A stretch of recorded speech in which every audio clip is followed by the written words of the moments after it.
Welcome to Connections and Conversations, an Advocacy Arena podcast, working to increase civic engagement and strengthen our communities. Well, hello everyone. It is Dee Batiste. I'm here again with another episode of Ask Dee. And as always, members of the community did not disappoint. I got some really great questions. So I want to thank Joseph, Queen Lion, and LMZ who sent the questions that I'll be responding to. And I'll just read them and answer as best I can. But I think there are some good questions. Being a veteran, did you have the foresight of our veterans being used in this manner? Well, let me just say, not until I read Project 2025. I would never in a million years have dreamt that they would be used in this way. But when I read Project 2025 and the section that they had on the DOD, I realized that this is where it was going to politicize the military, essentially. And I can see how they're doing it. And at the time, I figured that they would start with the National Guard. I had, however, envisioned them going to red state governors and getting them to issue orders, but he went straight for a blue state and doing some very unlawful things, maybe walking legal lines. But they also prepared for that because as soon as Hegseth was nominated, I wrote a Substack about him and how he would be basically the Trojan horse to helping implement Project 2025. Doge was one, but I knew that Hegseth would be another major one, and really the most dangerous one because of what he is in charge of. The second question I have is, what would have happened during your military service if a president had made the type of inflammatory and disrespectful, violent speech toward the U.S. Constitution as President Trump did at Fort Bragg Army Base this week? Let me just say, first of all, the president is the commander-in-chief of the military. And our chain of command is something that is drilled into us in every aspect of our life and training in the military. Recently, I made a post on most of my socials about the military not doing politics, that we did mission, and that mission was in service to our country and the Constitution, to which we took an oath. Everyone does. And so I just can't imagine that happening in the military that I serve. But again, this goes back to the fact that Hegseth being in place and part of Project 2025 specifically talked about firing certain flag officers. And one of the first things that they did when Hegseth was nominated, one of his first acts was to get rid of the JAG officers. Now, these are the military officers that advise commanders and leaders about the legality of military actions and things. So if you take away the people who can tell you whether or not something is lawful, it allows you to do really unlawful things in a very unchecked manner. And so, no, I just couldn't imagine that happening during the time that I served. And this next question comes to me from Queen Lion. And she said, with the constant removal of our heroes who have paved the way, do you think we can modify the constant revision of current events? Well, let me just say that part of my mission in Advocacy Arena is about informing people. And so a lot of the work the writing that I do, the conversations that I have, our weekly Good Trouble chat that we have every Monday at 1 p.m. Eastern, 12 p.m. Central on Spoutable. We talk about the current events, but we connect them to historical events because I think that's important. There's an old axiom, if you don't learn from history, you're doomed to repeat it. It's true. So I always try to include historical aspects of the current events that are going on because I think they help to inform us and prepare us. I think in this moment, it's very important for us to understand and be able to see the things that are unfolding before us and recognize the danger. We can actually learn from some not so far in the past events. History, yes, but very recent history in the country of Hungary. And I talk about Viktor Orban a lot in our Good Trouble chat because he has been a darling of the Republicans here. He has been their keynote speaker at their big CPAC events. They've even held CPAC events in Hungary. And I think they call Hungary their second home. That should be very telling and it should be a warning to us. And if you recall, when Vice President Kamala Harris and Donald Trump had their debate, and she talked about how world leaders didn't like him, and he, said, "Oh, no, I beg to differ. One of my good friends is none other than Viktor Orban." That should have been a flaming red light there because what Viktor Orban did is what you can see happening here. He changed their democracy into what he calls an illiberal democracy. But make no mistake about it, it is soft fascism. And this takes me to the next question. Do you think more people will take to the streets to protest him? And yes, I do. And I hope that they do, because at this point, the Supreme Court has been captured. Many of the judiciary figures and lawyers, the media has been captured.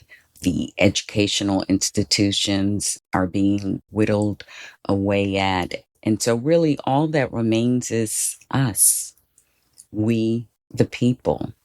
And that is the essence of the foundation of our country. It's a republic, for the people, by the people. So we are the cavalry. And it is important that we come out into the streets, that we protest and we object. And that doesn't always have to be in the form of protesting. There are many other things you can do, writing letters, calling your congressman, and certainly getting involved on a local level with organizations that are doing things that are helping to oppose the harm that is being let out on communities across this country, because they surely are. And that takes me to my next question. As a true daughter of the civil rights movement, how do you feel about the multiple groups and factions comparing themselves to making good trouble when in fact they are causing chaos and division? I think that's a very good question and important question, because at this point, what we have is one party trying to basically install a king on us. And the only party, this is a two-party system, and the only party that is opposing that stands for something different, that offers something different, is the Democratic Party. And there is a lot of infighting that is going on, a lot of rehashing of the previous election and bashing of the previous administration and the president. I think maybe there will be time for that, but this is not the time. I feel all of our efforts should be focused on what is happening right here and now. Harm is being let out on us every day in ways that some are seen and some are unseen, like the bill that they are trying to shove down our throat. That takes me to the next question. This big billionaire bill is what I call it, because there is nothing beautiful about it. They're trying to justify robbing from the poor to give to the rich. And there's no justification for it. So I think that it's more important that all the folks who care about democracy and all the folks who call themselves Democrats, and at this point, even independents, we have to come together. We have to unify. This has been done in other countries because this move toward authoritarianism, fascism, is not just happening here. It is a global phenomenon. And there have been countries where the far right leaders were, looking pretty good as far as winning an election, but many different groups came together to stop them. Of course, these are parliamentary type of systems, a bit different from ours, but the principle still holds true. It's important because even within the Republican, the MAGA party, there are libertarians, there are the Tea parties, there are many different factions, but they did manage to come together um, and get this man elected. And they are sticking together to get his agenda, Project 2025, pushed through. And if they can have that kind of collaboration and singleness of mind to do things that are truly harmful to some of their own constituents, surely people can stop thinking about themselves long enough to try to come together with people that you may not totally agree with, but you do agree on democracy, on maintaining the freedoms that we have come to know. That should surely rally us together. And I'm hoping that it does. And this next question was about how I, as a senior, feel the bill will affect me and harm me. And there are certainly many ways. I haven't dug into it to know, like, to be able to tell you specifically, this will affect me in this way. But in general, when you talk about cuts to Medicare and Medicaid, that affects me as a senior. And as a veteran, a lot of the cuts will decrease, diminish, or totally take away benefits that we have. And I'm sure some that I use, because I do use my veteran benefits, and I feel that they should be maintained. And while in one breath they are telling us that they are, but in another, we can see and know that they're not. I know that there are some access to things that I had a year ago are no longer there or are as easily accessed. And that shouldn't be. I mean, they literally cut the funding for the hotline, and veterans, I don't remember the statistics, have a high rate of suicide. I know this bill will affect me in many ways. Do you think that the country will eventually come to a complete halt because of all of this turmoil? Joseph asked. It could. I mean, some of the things that they're doing, like their ice raids now, they are going out into strawberry fields in California. They are raiding construction sites in Florida. I mean, they want to grow the economy. They want businesses to thrive, but they are taking away the nuts and bolts that make that business hum and run. And I feel like in their eagerness to carry out the agenda that they set forth, that they are cutting off their nose to spite their face. All the people that were working on the COVID-19 vaccine, they've been fired. And people have been installed that are vaccine deniers. They sell all sorts of other wellness products. So I feel like this administration has really just opened up a great opportunity for a lot of grifting that could be very harmful to us in real ways, to our health. So I do think that the more people feel the results of the things that they will do, the more of them will speak out and go out into the streets. The next question from Ellen C. If you had 5 minutes with Ken Martin at the DNC, which she says everyone has an opinion, what would you tell him as a lifelong voter about what changes the DNC needs to make?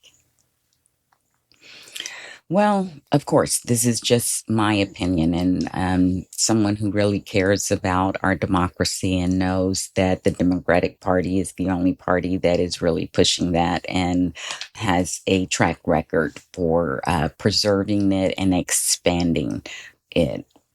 I would say that it's important to fight everywhere, to not let a failure of imagination stop them in approaching their messaging to people. To stop thinking about this being a political fight and leaning on pollsters and these campaign strategists, and lean into the people. Like, have these town halls, have conversations with people, and be authentically yourself. You are a party that is trying to make life better for people. Just talk to them and let them know, and stop overanalyzing what happened in the last election. And in fact, really stop thinking about this being a political issue at all. While there is a party that is carrying this horrible agenda out, this is no longer about politics. This is an existential threat to our democracy. So I feel like it calls for different actions at this time by the party. So certainly fighting everywhere. Stop relying on traditional mainstream media to push your message out. I think it is important in this day and age for you to establish some of your own via podcast and live chats that you have on a regular basis, and talk to people, tell them what is happening, and tell them what you plan to do or what you are doing, because I know that you are doing some things, and I know that the media is not really amplifying those things because they're chasing the sensational stories, the if it bleeds, it leads kind of behavior. And we also know that the few that might step out and tell the truth are being censored, fired. So it's important for you to tell the story, talk to the people, take off your academic hats and your legislative hats, and just talk to people like people, just one on one. And I do think that it's important that you just not focus on those quote unquote winnable races, but that you fight everywhere. And that's why I'm part of an organization here. I'm on the board of Blue Tennessee, and that is an organization that is designed to put more Democrats into the state legislature, because one of the other questions that I got was, do I see this going to other states? And certainly I do. because I've already seen much of this carried out in my state, which is a red state. And this is why I have gotten involved on the local level with an organization, but there are so many others. And I try to amplify the work of others and just continue to encourage people to do that, because that's really where the effects come at us first. And that's where we can actually have an opportunity to make a change, or to get to know the people who are in charge and are involved in issuing these bills and legislation that is causing the harm, and we can speak to them. So, the last question I have: do you think SCOTUS will go against the Constitution and vote against birthright citizenship? And will the domino effect on African Americans' 14th Amendment and others like us who are naturalized citizens? It's a possibility, but who knows? I mean, they just allowed Doge to go into our Social Security files. This is a Supreme Court that has the majority of appointees by this president, and they have given him so many things that I couldn't imagine or envisioned before. So I hope not, but I don't know. And then just to wrap it up, I've got kind of a three-parter question. It's what do you think will be our way out of this nightmare? And do I think that a small percentage of his, and that they're meaning Trump's base, will wake up and see that they have been duped? And lastly, how am I protecting my energy? How do I see our way out of this? Just continuing to fight to bring everybody into more civic engagement, and to stress the importance of unity at this time. And do I think some of his folks will wake up? I hope so. I think there is a small percentage of the cult that will never leave him because he is just the personification of the things that they feel. I hope that a large number of people who sat out, who just were turned off by politics or protesting because they didn't like either candidate, will wake up and realize that sometimes we have to vote for not our favorite person, but the person who is going to more closely bring us to the kinds of things that we want to make life better for us. And I think that's the overall goal of the Democratic Party. And I am doing everything that I can to help spread that message and to help people get more civically engaged. And I have enjoyed answering your questions. I want to thank you for sending them in. And I want to encourage everyone to come join us in our Good Trouble chat on Substack every Monday at 1 p.m. Eastern and 12 p.m. Central. And on our Substack lives, we have bi-weekly with Tiff, and sometimes we have guests. We had Myron Clifton join us the last one, and we have one that by the time this aired that we will have just had, but you can check it out. So look for Advocacy Arena on Substack and join us every other Friday. We are going to continue doing what we can to increase civic engagement and bring you important information, because I think that informed citizens are the best engaged citizens. So we'll see you next time here on Advocacy Arena. Thank you for listening to Connections and Conversations. This is one of many wonderful interviews that we bring to you to help connect you to a larger community of advocates and change makers across the country. You'll get a glimpse into the various ways people are making an impact in their communities. My hope is that it will inspire you to get engaged in some small way as well. We can't all do everything, but at this moment in history, we can all do something. What are you doing? One of the things you can do is to continue to listen, subscribe, and share this Advocacy Arena podcast. You can also join and support the growing grassroots Advocacy Arena community in other ways. Join our weekly live chats hosted on Spoutable every Monday at 12 p.m. Eastern. Subscribe to our Substack to get great articles on important topics and exclusive access to extended interview conversations. And don't forget to subscribe to our YouTube channel as well. We've got some exciting programming lined up. And keep listening to our regular podcast episodes wherever you get your podcasts. And of course, subscribe and give us that all-important 5-star review.